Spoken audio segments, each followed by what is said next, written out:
আমার ডায়েটের রেসিপিগুলো আলহামদুলিল্লাহ আপনারা এত বেশি পছন্দ করছেন যে এখন আমি আরও বেশি মোটিভেটেড হয়ে নিজেই নতুন নতুন রেসিপি ট্রাই করি। ইভেন যখন হসপিটালে ডিউটিতেও যাই মাঝে মাঝে বাসায় রান্না করে এরপরে নিয়ে যাই, হসপিটালে খাই না বাইরে থেকে কিনে। এতে টাকাও সেভ হয় এবং আপনারা নতুন নতুন রেসিপি পেয়ে যান এবং আমিও প্রতিদিন ভিন্ন ভিন্ন আইটেম খেতে পারি। আসসালামু আলাইকুম, কেমন আছেন সবাই? আশা করি সবাই ভালো আছেন। আলহামদুলিল্লাহ আমিও ভালো আছি। ওই দিন ছিল সকালবেলার ডিউটি, মর্নিং ডিউটি। আর ডিউটিতে যাওয়ার পরেই দেখলাম যে অনেক পেশেন্ট আছে, আমি ছিলাম, তানিয়া আপু ছিল, আমরা সবাই মিলে ফলো আপ দিলাম এবং এরপরেই চলে গেলাম দুইজন নতুন পেশেন্ট রিসিভ করতে যাদের কিনা সিজার হবে। ওই দিন অবশ্য একটা নর্মাল ডেলিভারিও ট্রায়ালে ছিল, সো বলতে পারেন যে 3টা ডেলিভারি হয়েছিল। ফার্স্টে যে বেবিটা ডেলিভারি হলো সিজারিয়ান সেকশনের মাধ্যমে, বেবিটার গায়ে অনেক ভার্নিসেস আছে। ভার্নিসেস মিন্স এই যে সাদা সাদা দেখছেন অনেকটা চামড়া ওঠার মতো মনে হয় এইটা। অনেকে স্পেশালি মুরব্বীরা যাদের চিন্তাভাবনা একটু আগের কালের তারা করেন কি এটা উঠানো ট্রাই করেন, বাট এটা কিন্তু বাচ্চার প্রোটেকশন, কখনোই এটা উঠাবেন না। যাই হোক, হসপিটালের ভিডিও আর তেমন করি নাই, বাসায় চলে আসছি। আসার সময় একটু চিংড়ি মাছ কিনে আনছিলাম, কারণ চিংড়ি মাছটা না আমি বাসায় সবসময় রাখি। দেখা যায় যে ঢেঁড়স ভাজি, করলা ভাজি অথবা চিংড়ি ভুনা করতেও চিংড়ি মাছটা প্রয়োজন হয়, সো বাসায় এটা আমি সবসময় রাখি। আর গতকালকে রুই মাছ আনানো হয়েছিল, সেই রুই মাছ আমি 5 টুকরা ভেজিয়েছি আজকে আওয়াইশার জন্য রান্না করব বলে। আর আজকে আমার ডায়েটের রেসিপি আমার আম্মুর থেকে নেওয়া, সেটা হচ্ছে একটা মিক্সড সবজি। আম্মুর বাসায় যখনই যাই আম্মু একটা সবজি রান্না করে, খুবই সিম্পল, অনেক টাইপের সবজি দিয়েই করা, বাট খেতে এত বেশি মজা লাগে। তো আম্মুকে আমি এসেই ফোন দিলাম যে আম্মু তোমার রেসিপিটা আমাকে বলো।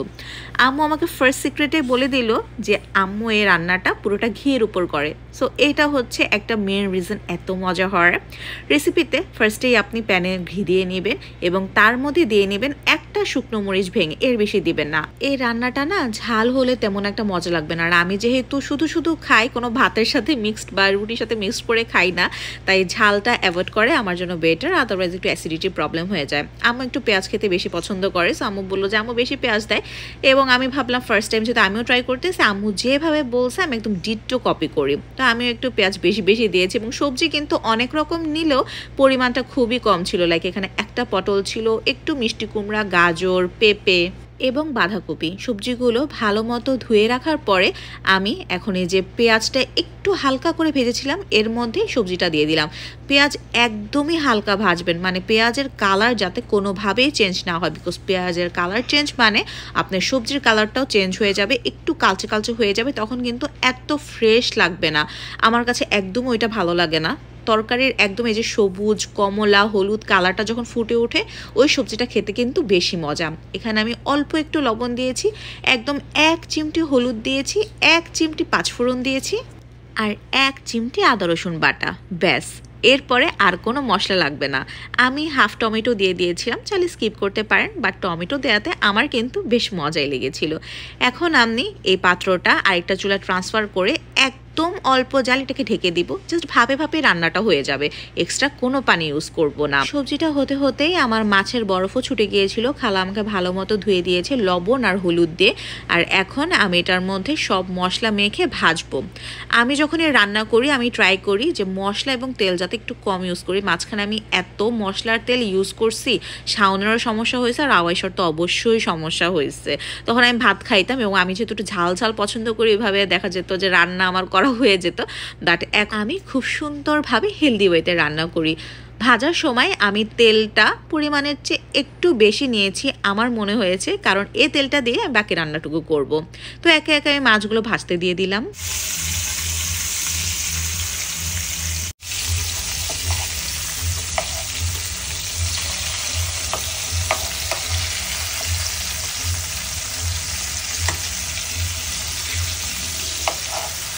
অনেকে না খুব কড়া ভেজে মাছ রান্না করে।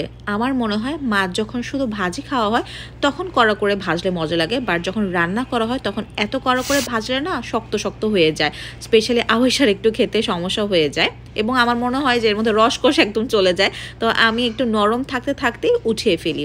এখন আমি প্যানের মধ্যে ওই যে তেলটুকু বাকি ছিল ওই তেলটাই দিয়ে দিব। এর মধ্যে দিয়ে দিলাম আমি পেঁয়াজ। যেহেতু আমি তেল এখানে কম দিচ্ছি তাই আমি পেঁয়াজ থাকা অবস্থায় একটু পানি দিয়ে দিচ্ছি, আদারওয়াইজ মশলা মশলা দিলে মশলাটা পুড়ে যাবে। এর মধ্যে এখন লবণ এবং যাবতীয় মশলা দিয়ে দিলাম। আমার মশলাটা কষে আসতেই আমি দেখলাম যে খালা চিংড়ি মাছগুলো কেটে কুটে একদম ধুয়ে ফেলছে। আমি গুনে রাখতেছি যে কয়টা চিংড়ি মাছ আছে। এখানে 1.5 কেজি চিংড়ি মাছের মধ্যে একদম গোনায় 40টা কাটায় কাটায় চিংড়ি মাছ আছে। আসলে গোনার রিজন হচ্ছে যে আমি এখন কয়টা প্যাকেট করব সেটা কথা। সো আমি 8টা করে টোটাল 5টা প্যাকেট করলাম। আর এর মধ্যে মশলাটা কষে আসছে, সো আমি একটা টমেটো এখানে দিয়ে দিলাম। টমেটো দিয়ে আবার একটু হালকা কষাবো। এর মধ্যে দিয়ে দিলাম 2টা মরিচটা আমি না ভেঙে দিই, বিকজ মরিচের ঝালটা আওয়াইশা এবং শাওন কেউ পছন্দ করে না। এদিকে আমার সবজি সিদ্ধ হয়ে গেছে, আমি জাস্ট ধনিয়া পাতা দিয়ে আর 2 মিনিট ঢেকে রাখবো, ব্যাস। আমার রুই মাছটাও কিন্তু হয়ে গেছে। খালাকে বললাম একটা বাটিতে এটা তুলে রাখেন, আর আমিও এখন খাওয়া দাওয়া করে ফেলবো। সো আজকে আমার খাবারের মেনু ছিল এই যে মিক্স সবজি, 2টা ডিম আর 4 পিস ছোট ছোট গরুর মাংস। সবার কেমন লাগলো আজকে ভেজিটেবল রেসিপিটা অবশ্যই কিন্তু জানাবেন। Thank you for watching. আল্লাহ হাফেজ।